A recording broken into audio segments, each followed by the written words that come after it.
ξέχασα πως λειτουργεί. Εμένα παίρνεις. Άνοιξε με λίγο.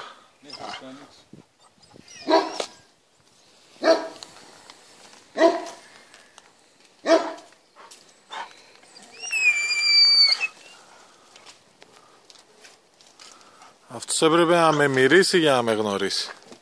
Τι ωραίος αυτός. Για θόρυβο καταλαβαίνει. Κύριε μου, γιατί πήρε δρόμο ξανά. Γιατί πήρε δρόμο. Αυτός από το θόρυβο. Γεια σου μεγάλε ψαρά. Νικόλα, τι είναι αυτό? Ποιο?